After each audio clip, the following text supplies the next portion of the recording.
பெத்த அப்பம் பச்சை கேட்கற இவன் ஒரு உதவாகற, இந்த உதவாகரை நம்பி வந்த அவன் ஒரு உதவாகற. இந்த ரெண்டு உதவாகரை ஒன்னா சேர்ந்து உருப்படாம தான் போகுது. பா சூரியவம்சம் நைஸ் மூவில.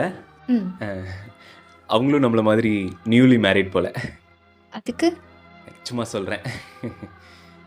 நான் போய் லைட் ஆஃப் பண்ணிட்டு வரேன்.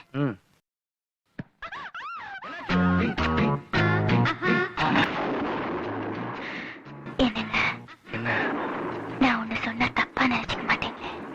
சொல்லு. நாம கொஞ்சம் கட்டுப்பாடு தளர்த்திக்கலாமா? கட்டுப்பாட தகர்த்துக்க வேண்டியதுதான்.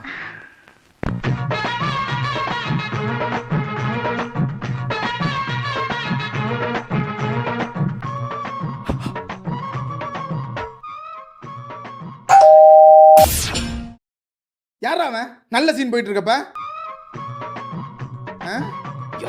மச்சான்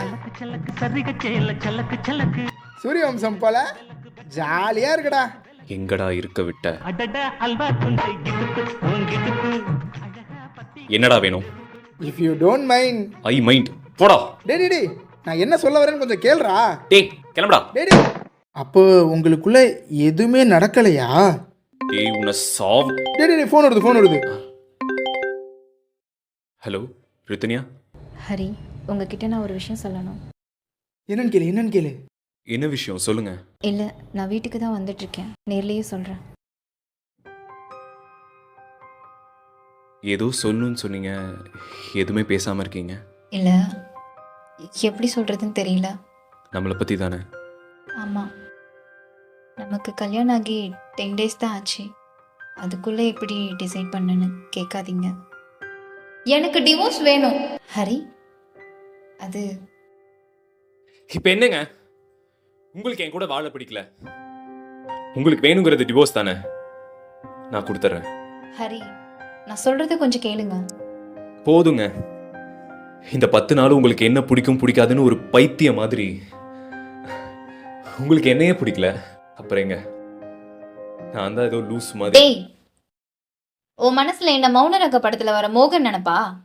நான் சொன்னேனா உன்னை எனக்கு பிடிக்கலன்னு? கல்யாணம் ஆன 10 நாள்ல எந்த பொண்ணோட டிவோர்ஸ் கேட்பா? எப்போ நீ எனக்கு என்ன பிடிக்கும் பிடிக்காதுன்னு யோசிச்சியோ அப்பயே எனக்கு ஒன்று ரொம்ப பிடிச்சிருச்சு. இந்த 10 நாளும் உன்னை பத்தி முழுசா தெரிஞ்சுக்கலாம் தான் நான் டெஸ்ட் பண்ணேன். இனிமேலாவது லைஃபை ஸ்டார்ட் பண்ணலான்னு வந்தா போடா. ரித்தனியா, நான் சொல்றது கொஞ்சம் கேளு. ரித்தனியா, நான் பண்ணது தப்பு. ஷேர் பண்ணிக்கலாமா? எது? எல்லாத்தையும்.